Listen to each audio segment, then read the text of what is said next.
Berlin के हृदय में, जमीन के नीचे, वो व्यक्ति जो कभी पूरी दुनिया पर विजय पाने का सपना देखता था, अब अपने अंत की तैयारी कर रहा था।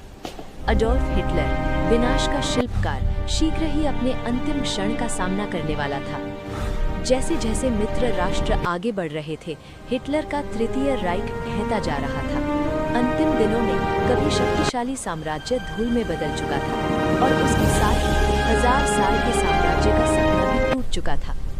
30 अप्रैल 1945, जिस व्यक्ति ने पूरी दुनिया को युद्ध में झोंक दिया, उसने अपना जीवन स्वयं समाप्त कर दिया।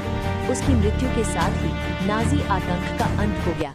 7 मई 1945 को जर्मनी ने बिना शर्त आत्मसमर्पण कर दिया। 6 वर्षों की निर्दय युद्ध पीड़ा के बाद थका और टूटा हुआ यूरोप अंततः शांति की पहली किरण देख सका। लेकिन दुनिया जल्द ही एक ऐसे हथियार का सामना करने वाली थी जिसकी विनाशक शक्ति की कल्पना भी नहीं की जा सकती थी। हिरोशिमा और नागासाकी पर गिराया गया परमाणु बम परमाणु युग की शुरुआत बना। कुछ ही क्षणों में पूरे शहर मिट गए और उनके साथ अनगिनत जीवन भी। भौतिक विनाश स्पष्ट था, लेकिन मानव आत्मा अडिग रही। युद्ध के घाव भरने और पुनर्निर्माण में वर्षों लगने थे, लेकिन दुनिया फिर से उठ खड़ी हुई।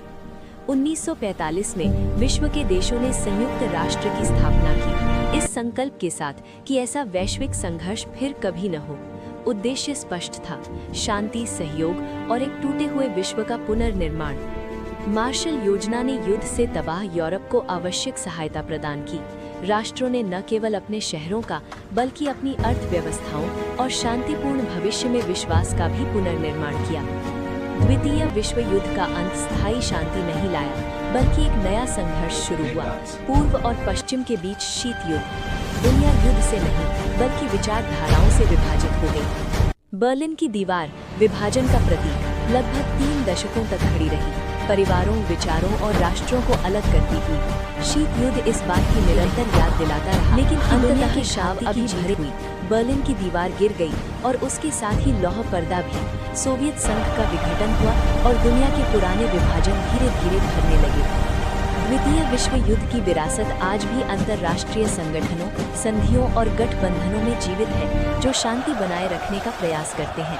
राष्ट्र भले ही अलग हो, लेकिन युद्ध की स्मृति हमें याद दिलाती है कि इतिहास को दोहराने की अनुमति नहीं दी जा सकती।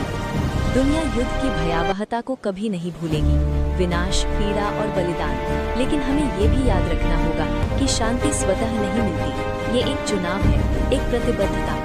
द्वितीय विश्व युद्ध से मिली सीख को कभी नहीं भूलना चाहिए, क्योंकि भूलने का अर्थ है उसके सबसे अंधकारमय